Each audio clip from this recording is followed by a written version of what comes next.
Yeah, buddy. Yes, sir. All right, here we go. So, what's up, everyone? This is Anthony Ngo, and welcome to another episode of my interview series. Today, I'm joined by Salvador Chang. What's going Salvador, on, everybody? My name. oh, Oh, sorry. no wait. All Go right. ahead, go ahead. So, Salvador doesn't have a conventional 9 to 5 where he commutes to work. Instead, his commute consists of plane rides and jumping out of them. He is a skydiver, base jumper, wingsuit pilot, and thrill seeker. He has over 300 skydive jumps, 200 of which came from just 4 months, and over 30 base jumps. He's also a YouTuber documenting his jumps with the hopes of inspiring, educating, and sharing his experiences. With that being said, welcome, Salvador. What is going on, everybody? My name is Salvador Chang. With an introduction like that, I'm not really sure what to say, but as you said, Anthony, yes, I am a base jumper. I'm a YouTuber. I'm a wingsuit pilot. I jump out of planes for fun. Yeah, I left my 9 to 5. You pretty much nailed that summary. I'm just gonna give it to you on that, dude. You killed it. Hey man, I had to do a lot of research. I went through all your videos and all your like IG posts and stuff like that to give a proper introduction. Truly appreciate that, brother. Thank you. Yeah, man. So, quick question about that actually. Is 200 jumps in 4 months normal, or is it more like a personal challenge? Okay, so 200 jumps in that short amount of time it's impressive. If I'm going to say that, I'm not trying to pat myself on the back, but it's a lot of money first off, and then that kind of commitment. I'm not sure if we ran the numbers, but 200 jumps in 4 months. I mean, that's a lot of jumps in a short amount of time. So I truly cranked them out, and the reason I did that was once again because at 200 skydives, it opens up a wide door of options as far as like wingsuit piloting, and then you can finally jump with a GoPro. Like me as a YouTuber, I was like content, jumping out of planes kind of goes hand in hand. So my main goal was like to get to skydiving, to base jump, to wingsuit, and at 200 skydives, all of that opens up for you. So no, it's not typical though. Okay, that's pretty crazy.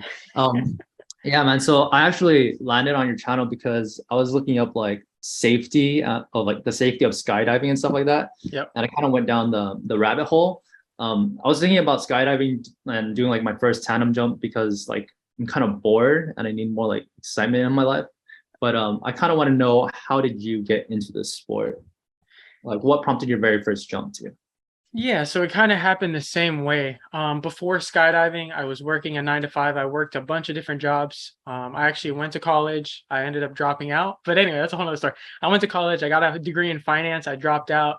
I was really kind of lost in life trying to figure out what I was wanting to do with my life. I worked a handful of jobs. I worked at a hospital. I worked at a law firm. I opened a couple of my own businesses. But long story short, while I was working at the hospital one day, just as you did, I went on YouTube and I found a video of somebody wingsuit proximity flying, which is basically they're flying a wingsuit like as close to the mountain as possible while they're like, it's some crazy next level stuff. And I saw the video and I was like, how do I do that? Because at the time, I really wasn't happy with my life. I really wasn't happy working my 9 to 5 job, where I just kind of felt like my soul was being sucked away from me each and every day that I went there because I was just basically working for a paycheck and money and I really wasn't living with a purpose. So then after I went down that rabbit hole, I kind of found skydiving and then I learned everything that I could about skydiving, became obsessed with it, and now we're here today where I'm just documenting a journey about it.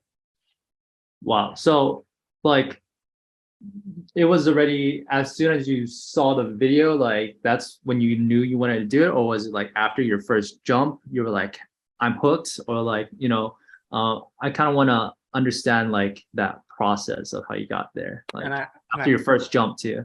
yeah, and I thank you for digging so deep into these questions and not just taking the surface level. Like I appreciate you actually getting to the nitty-gritty of it. So as a kid, I've always been the kind of like reckless, like on the wall type of kid, just doing like for instance, I'm the type of kid that would like climb trees and then jump out of them for fun. Or like I would climb on the top of the slide and then just do things that normal kids would not do. I just was always, I guess, adrenaline seeking, always looking for that next high, if you would. So I was just kind of raised like that, always getting into trouble, not really obeying the rules, like suspensions, fights, the whole night. So I guess I was just looking for a place to channel that energy. And then I remember when I was young, I loved filmmaking, I loved taking pictures. And then I also loved like the idea of becoming like a stunt man. Like I used to tell my dad when I was growing up, I was like, I want to be a stunt man. I want to be in the Hollywood movies. I want to jump off of buildings into like those big inflatable pillows that they land on. And that's how I wanted to make a living. And he was like, oh, that's cool. Like kind of just brushing it off like, oh yeah, you should, whatever. And then of course, parents as they are, they want you to do the secure thing. They want you to work the 9 to 5, like the 401k, the pension, what about retirement? And I understood all that, but I was just like, I want to live for today. I don't know when my last day is going to be. So anyway, I've always had that urge or that hunger of just trying to push my limits and see how far it could take me. So when I saw wingsuit flying, and then another thing that kind of brought me to it was like, it's the most dangerous sport in the world. It's literally classified as the most dangerous sport in the world. I'm not gonna lie, that drew all my attention. Like it just kind of sucked me into it. And I was like, this is what I need to do. This is where my people are. This is where my tribe is. This is, I mean, there's no rules. Like no one's gonna tell you, oh, you can't do that. Like it's just right up my alley. Like no one's gonna tell you no. You just, it's amazing. Right, dude. So, I mean, it seems like, because I forgot to mention, you're also working at like a drop zone, right? You're also like a rigger and like a packer and stuff like that. Correct. And you kind of talked about like how your parents, or like you kind of had like this expectation of like, you know, the 401k, the regular 9 to 5 and stuff like that. Yep. So how did your family feel about your decision? Like, did they even know about your very first jump, or was it, because a lot of people just secretly go and like do the first jump, they don't even tell anyone, and then like, but you made a career out of it, right? So I'm kind of wondering like, how has your family or friends reacted to this? And you know, was it negative? Were they supportive? And yeah. Yeah. So the way that I first, well, I guess my parents have always known that there was something like different about me than like the normal kids. Cause once again, I was always getting into trouble, fights, suspensions, like always just having this extra energy that I needed to put somewhere. So I think my parents realized like, okay, we don't have a normal child on our hands. I don't know, like if it's ADHD or whatever it is, but anyway. So as I was like growing up and doing all that, I guess the way it came about was, okay, I'm sorry. What was the question? I'm kind of wondering like how'd your family and friends like feel of like your decision to, Okay. I guess, like first jump. I don't even know if they knew that you jumped at first, and then Yeah. like, hey, mom and dad, like I'm gonna do this full Got it. time, right? Back on track. Okay, so sorry about that. Yeah, so as I was growing up, I was kind of like different than everybody. But anyway, I kind of fit the mold for the time being. I worked a 9 to 5. I did everything that they wanted me to do, and I just realized that wasn't who I was. So I think they saw signs of me seeking other things. And I remember I told my parents one day, because obviously I had the steady 9 to 5 job. I was working at a law firm. I was working as a real estate agent. I was doing all these like professional jobs that were like highly respected. And I remember I told my mom, I called her one day and I was like, I am not happy. Like I just closed the deal on a house. I made some good money on the house, but I feel like I'm a professional door opener for people. Like this is not what I want to do as like a real estate agent, for example, or any matter for that. And she's like, okay, well, what makes you happy? And I told her, I was like, I just want to do something extreme, like jump out of planes and the whole nine. And this was before I even I didn't even skydive at this point. Like I haven't even done a tandem. I just made up my mind, was like, wingsuit base is what I want to do, where I want to go. And she was like, okay, I understand that, but how are you going to do that? Like you live in Orlando, the closest drop zone to you is Skydive DeLand, which happens to be, and I was truly blessed on this, which happens to be the skydive capital of the world. So I was born and raised in Orlando, Florida, and the skydive capital of the world happens to be an hour away from where I live. I was like, you know what? I'm just going to like break my lease. I'm going to get out of my apartment. I'm going to sell my BMW, because I used to drive, like it was all about status at that point. Like I wore the suit and tie, the button down shirts. I had the slacks, the nice dress pant, like all of it, the BMW, the apartment, like by normal people's standards, I was living good for my age. Like I was like 25, 24 at the time. Like I've done well for myself. And now on the other hand, of course, like I live in a van, I work at the drop zone. Like people are like, man, this kid is like, let's just say my parents were not supportive. They were like, you're literally throwing everything away that we worked so hard on. Like you have a finance degree. Like, what are you doing? Like you have a good steady job. And I chose to be homeless, I guess. You know what I mean? Yeah. Yeah. So like, I guess, I mean, it seems like it's working out for you. And like, I guess like a lot of people struggle with pulling the trigger on like actually committing to like their passion and doing what they want to do, right? For sure. And I guess for you, at least you have like a backup plan, because you've already found like relative success before. So I imagine it's like kind of if all else fails, like you could always just go back, right? Yeah. Um, so I guess yeah, that's a really fortunate situation that you're in, and that you're actually able to like do that. But can you actually explain, like, you said you never done a like tandem skydive jump or whatever, Yep. and you just decided to like sell all your sell all your stuff, Mhm. and then like, is that when you decided to do your first jump, or like, hey, I want to work here? Or like, how did you even transition from like a regular 9 to 5 to all of a sudden selling all of your stuff to now working at a drop zone? Yeah, it was just, and to kind of go, you kind of touched on this for a second. It's like when you bet on yourself and you put all your chips in the middle of the table, you have no other option. Because I felt like at that point I was burning the boats, if you want to say. Like, I don't know, there's this ancient story about these warriors who went to war, and they were like arriving on the beaches, and once they arrived on the beaches, the leader turned around and was like, hey, we're going to burn the ship, so there's no option of us going back, so we either win this war or we die. And then when I heard that story, I was like, holy crap. Like, if everybody lived like that and they didn't have a plan B, plan A has to work. So at this point, I was like, I know what I want to do. I know how I want to spend my life. I know what I want to give my energy to. And it's not sitting behind a 9 to 5 desk. It's literally jumping out of planes or just living life to the fullest of my experience that I can while I'm here and the time that I have. So with that, I was just like, I'm gonna go all in. I'm gonna put all the chips on the table. I'm gonna give myself no option except success. So that's when I sold my car.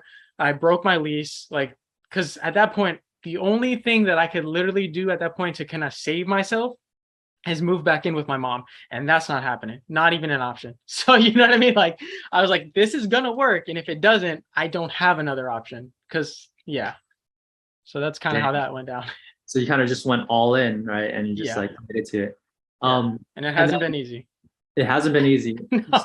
Like, can you kind of expand on that? Like, so you did all that, and then you just applied to like how do you even get I a got job? Yeah, I got where you're coming from. Okay.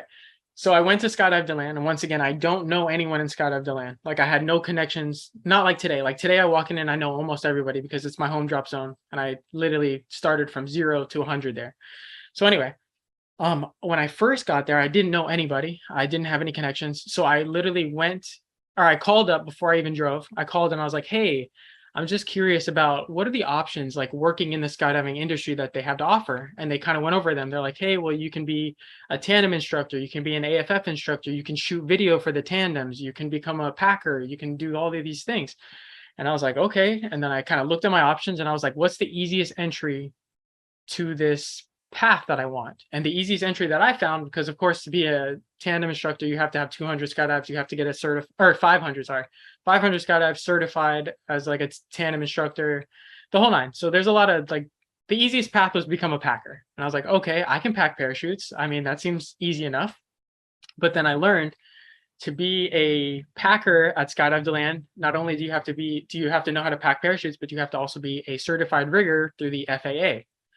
And I was like, okay, so I have to become a rigger. So I called up some people and I was like, how do I become a rigger? Okay, you take a course, you pay the money, you get certified, you become a rigger.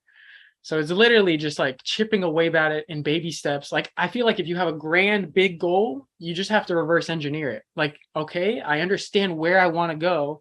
How do I get there? What's the easiest means of getting there from point A to point B? And then I just kind of followed that line. And then the doors just kind of open themselves along. I mean, obviously you have to prepare yourself for the opportunity. And then once the opportunity is there, you can just capitalize on it. Right. Yeah. So wow. So you kind of like, you just broke everything down to smaller problems. Yep. And then you just started with like kind of baby steps and just climbed your way up. Exactly. Okay. And Yeah. then like what's like the timeline on something like that? And like, were you like, as someone with no experience, right? Did you just jump in and like, hey, I want to work for you guys? Or like, and were they welcoming with open arms? Or were they like, who's this crazy guy who just sold all his stuff and like now he wants to go all in on like this industry? Like, how? Anthony, you are killing this interview, brother. I appreciate you for these amazing questions, dude. But yeah, I'm glad you brought that up because that in itself is a funny story. Yeah, once again, I sold everything. I was living in my van at the time, and I didn't have a job. I didn't have an option B. I became a rigger. In order to become a rigger, it takes 2 weeks and you have to pay like $2,000. So I did that. That's phase one. But yet I still don't have a job. That's like getting a degree and not having a job. So what do you do at that point? Okay, so I have the degree. How do I secure my position? I literally went to the packing mat every single day and I got in touch with the lead rigger, the lead packer who kind of runs the show on the mat. And I said, hey, is there any way that there's an open slot available where I could maybe help out, or where you can use my assistance and I can hopefully make some money so I can, this is my goals, this is where I want to be. I'd like to work for you guys. And she texted me back. She told me, we had a couple of phone calls and she was like, yeah, sorry, there's no availability here. There's no availability here. No availability. I kept getting no's for probably like 2 to 3 weeks. And at that point, I was like, man, I just sold all my stuff. Once again, I don't have option B. This has to work. And I became kind of obsessed. And I ended up showing up to the drop zone every single day. And then day one, I was like, hey, I just wanted to match a face to the name. My name is Salvador Chang. It's a pleasure to meet you. We've been speaking on the phone so much. Once again, I just wanted to turn up and see if there was any available opportunity for me. And then again, she was like, no, but maybe something next week. So literally I came back the next day. And I was like, hey, I just wanted to show up. I wasn't sure if anybody was sick or if anybody like missed work today. Maybe they didn't show up and then maybe I could fill in for them. And they're like, no, nobody's sick. Nobody missed work. And I was like, okay. So I just kept coming back and they just kept saying no, kept saying no. But I saw that the opportunity was there. I saw that there was work to be done, but obviously she wasn't hiring at the time, which I can respect. But at the same time, it's like, I'm not going to take no for an answer, especially if I know that I can be an asset to the company. If I know I can bring value to you guys, like it would be silly for you guys not to hire me right now. You know what I mean? That's the attitude I had. So I just kept showing up. And then eventually she got so frustrated where she kind of just looked at me and she was like, dude, like, I'm tired of this. Like, just grab a parachute and pack it. Like, I'm just do something. And then I remember the first day I made $42 and I called back home and I told my parents, I was like, guys, you're not going to believe this, but I'm a packer. Like officially I made $42 today. This is crazy. Like I was so excited. And then it just kind of went from there. So dang. So I guess like what I want to say that I imagine that your real estate experience probably helped you with like selling and like kind of pushing yourself and stuff like that. Oh, for sure. Very personable. Yeah. And second of all, like I think the traits, like, because I guess I want to get like practical advice or like help other people, right? And I guess the traits that you kind of carried or like presented in those situations was like finding an opportunity, reverse engineering it, being really tenacious, right? And like confident in your ability to contribute value, because like that's ultimately like what you're doing. And I've seen your videos, right? I watch all your videos. I watched like your safety packing videos and all that stuff. Like you're obsessed with this, and like you said, like it would be a wasted opportunity for someone not to like hire someone, like, because you're obviously there all day every day. So yeah, smart move on them, in my opinion. I just think the most beneficial thing for any situation is if it's a win-win for both parties. If it's a win for you to hire me and if it's a win for me to be there and I'm going to add value, it's a no-brainer at that point. And I think everybody, if they looked at their goals like that, like, okay, yes, you want to achieve this goal, but what's in it for the other person? Because you can't just think about yourself the whole time, like, oh, this is what I want to do, and you need to do what I say. It's not how life works. It's a win-win. If both parties can win, it would be silly for them to say no once again. Right. Okay, just to switch gears real quick and just touch up on like your day-to-day or like current life. I'm kind of wondering like what does the day-to-day look like for you? Maybe just briefly cover this. Yeah, for sure. I typically work as a packer, I'd want to say 4 to 5 days a week. And then I film maybe like 1 or 2 days out of the week. I edit maybe 1 or 2 days out of the week. I'm sure this isn't adding up, but obviously some of the days overlap. I'm like adding days to my week. No, so I typically work 4 to 5 days on the mat.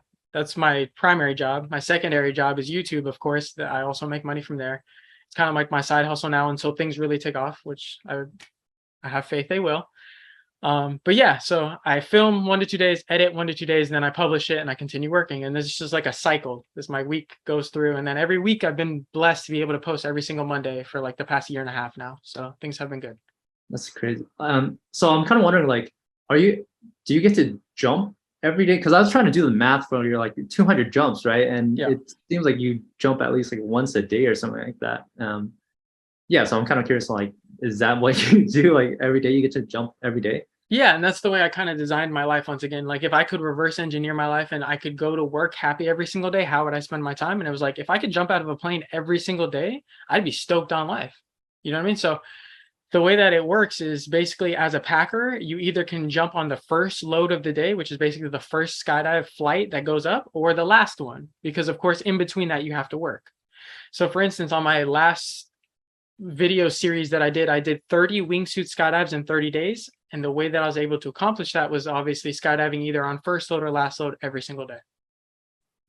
Okay, cool. And you kind of talked about like doing what makes you happy like every day, right? But Mhm. are there actually challenging days or like a bad day? Like I can't really imagine what a challenging or a bad day, aside from like maybe a catastrophic like accident or something like that, but like Yeah. what would a bad day be like? Okay. So there are some days that, if I'm being real and honest with you, there are some days where I wake up and I don't want to film for YouTube. There's like, I don't want to stand in front of a camera and be like, hey guys, what's going on? Like, some days you just don't have the energy for it. You know what I mean?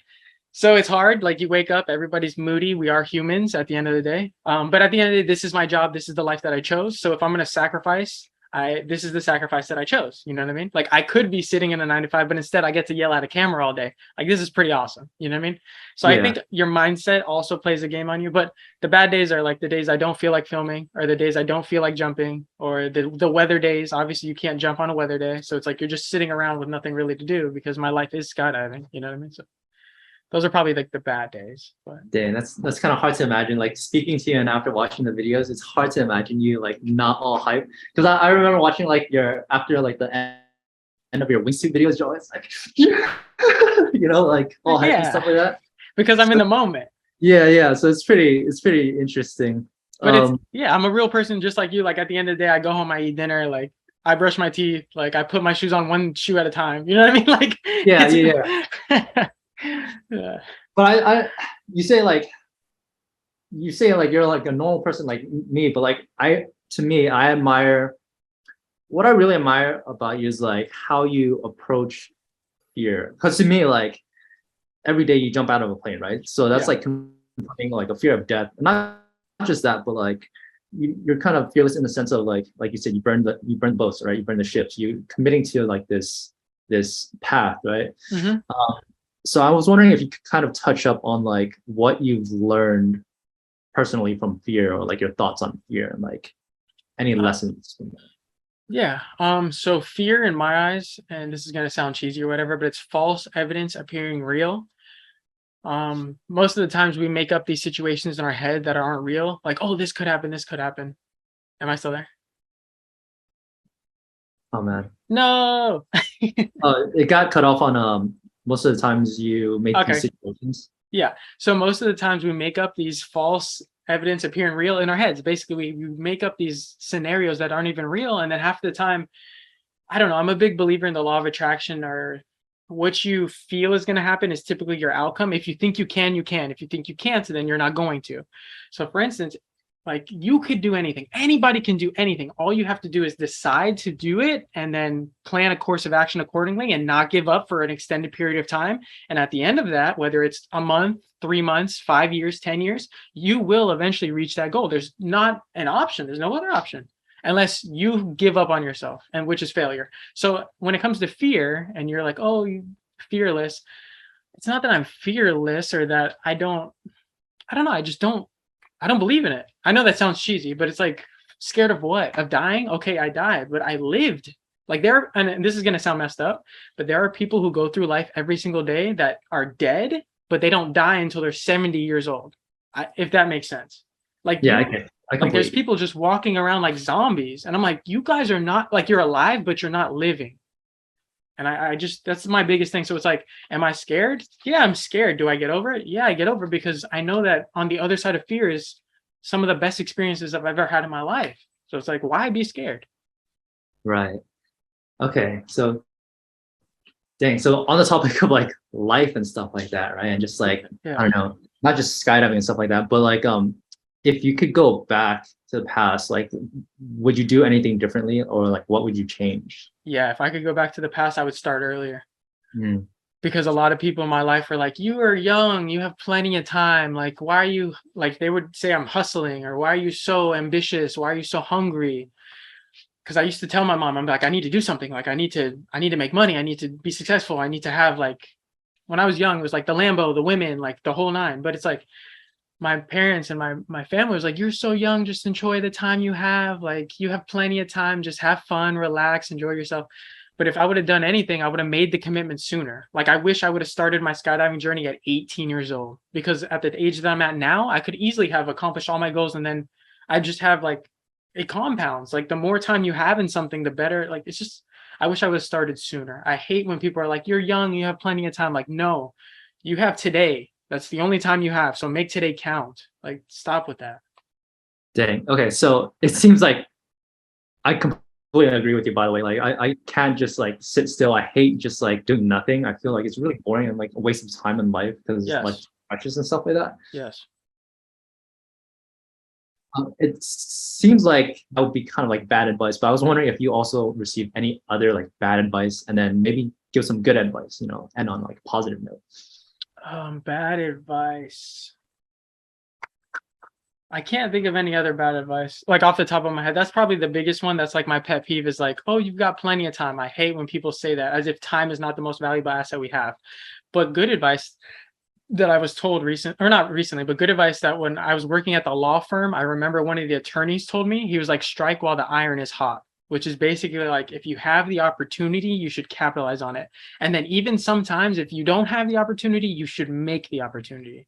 So it's like, no matter what, just get after it. Like, there's never going to be a perfect time to pull the trigger. Like, remember, you're like, "Oh, well, how did you know if the apartment, I didn't know if it was going to work out."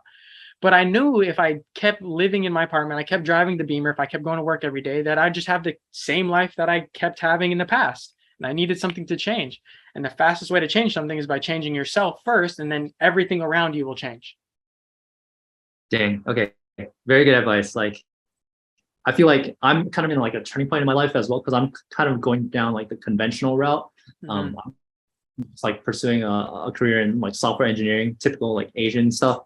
So I'm kind of like I'm at like a turning point in my life, right? I need to make this decision, right? I also have like some plans of like you know like safe plans and stuff like that, but I also like hearing perspectives from people like you, just like pursuing what they want to do and like Mhm. just going all in. So definitely have something like I need to think about after this conversation. Um, For sure. so kind of want to talk about like the future now.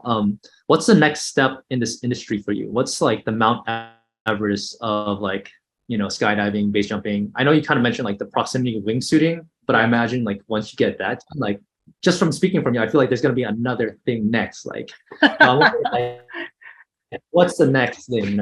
Yeah. So I feel like with anything in life, you should always begin with the end in mind. So there was a plan to this madness. I know it seems like I'm just some crazy guy on the internet, like, "Oh my God, look at my jumps."